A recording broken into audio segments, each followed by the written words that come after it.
Hi viewers, welcome back to our channel. இன்னைக்கு நாங்க நம்ம செஃப் வெங்கடேஷ் பாட் அவர்களுடைய ஸ்டைல்ல பாலக் பன்னீர் பண்ண போறோம். வாங்க வீடியோக்குள்ள போலாம். ஃபர்ஸ்ட் ஒரு கட்டு பாலக்கீரை வாங்கிக்கோங்க. just 10 rupees தான் வரும் சப்ஜி மார்க்கெட்ல. இந்த கீரையில சின்ன சின்ன வண்டுகள் இருக்க சான்சஸ் இருக்கு. சோ நல்லா தண்ணீரால சுத்தம் பண்ணிக்கோங்க. சிறிதளவு சர்க்கரை சேர்த்துட்டு ஒரு 3-4 நிமிஷத்துக்கு நல்லா பாயில் பண்ணி எடுத்துக்கோங்க.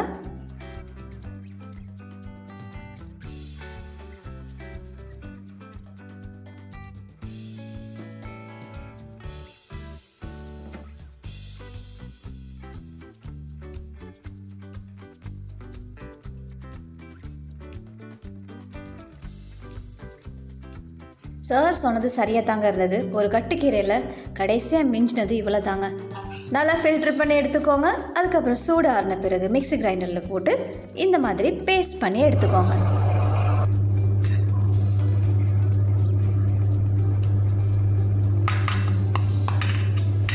சூடான பாத்திரத்தில் 3 டேபிள் ஸ்பூன் நெய் சேருங்க.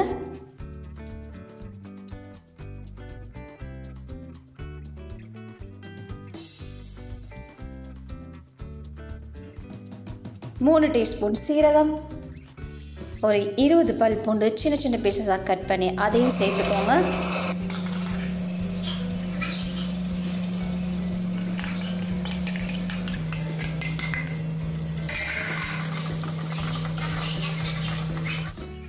அப்புறமா அரைச்சி வச்சுருக்கிற இந்த பாலக்கீரை பேஸ்ட்டை சேர்த்து ஒரு 5 நிமிஷத்துக்கு நல்லா ஃப்ரை பண்ணிவிடுங்க.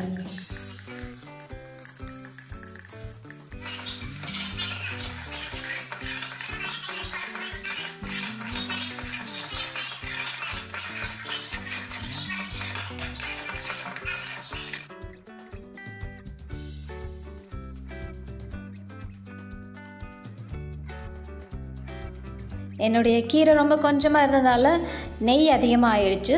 இருந்தாலும் பரவாயில்ல, ஃபைனல் அவுட்புட் வந்து ரொம்பவே சூப்பராக தான் வந்துச்சு. சரி, இப்போது இந்த ஃப்ரை பண்ணியிருக்கிற இந்த பாலக்கீரை பேஸ்ட்டை ஒரு பாத்திரத்துக்கு ஷிஃப்ட் பண்ணிக்கலாம்.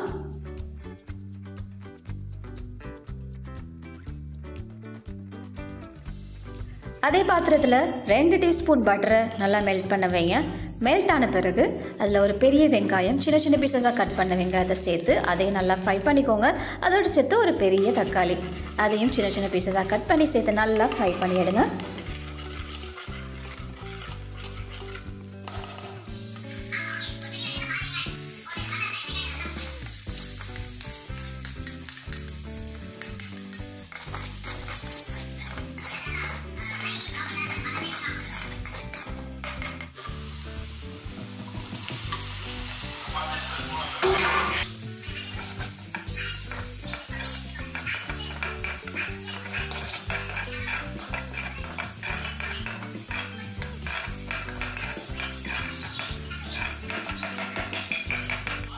வெங்காயம் தக்காளி பச்சை வாசனை போன பிறகு 1 டீஸ்பூன் இஞ்சி பூண்டு பேஸ்ட் அதையும் சேர்த்து பச்சை வாசனை போகிற வரைக்கும் நல்லா ஃப்ரை பண்ணி எடுத்துக்கோங்க.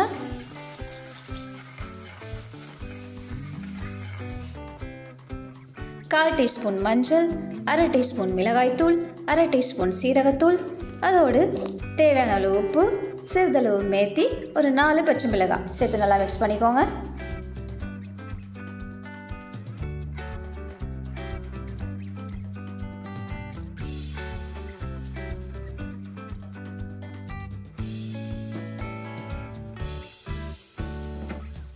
அடுத்து அரைச்சி வச்சுருக்க இந்த பாலக்கீரை பேஸ்ட் இருக்குல்ல, அதையும் இதோடு சேர்த்துக்கோங்க. ஒரு 200 கிராம் பன்னீர் அதையும் சேர்த்து நல்லா மிக்ஸ் பண்ணிக்கோங்க.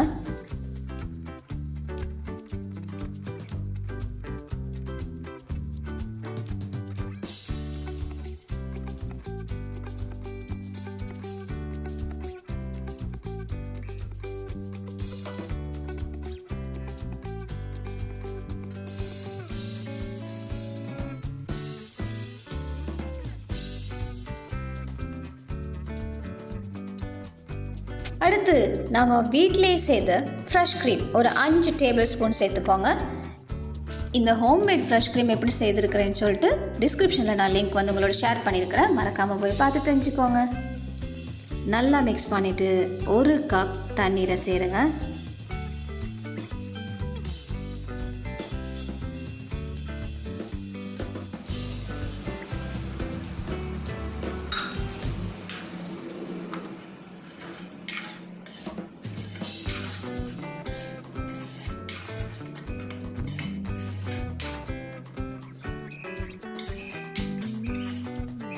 உப்பு காரமெல்லாம் சரியாக இருக்குதான்னு பார்த்துட்டு செக் பண்ணிக்கோங்க.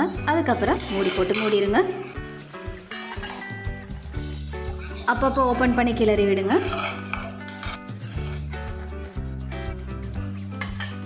ஒரு 10 நிமிஷத்துக்கு அப்புறம் பாலக் பன்னீர் தயாராகிடுச்சு.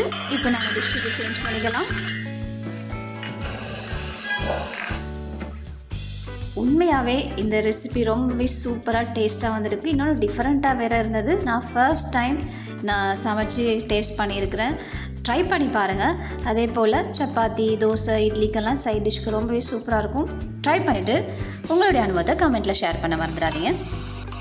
இந்த ரெசிபி உங்களுக்கு பிடிச்சதுன்னா லைக் பண்ணுங்கள், உங்கள் ஃப்ரெண்ட்ஸுக்கு ஷேர் பண்ணுங்கள். நம்ம சேனலுக்கு அப்படியே சப்ஸ்கிரைப் பண்ணவும் மறந்துடாதீங்க. அடுத்த காணொளியில் காணலாம்.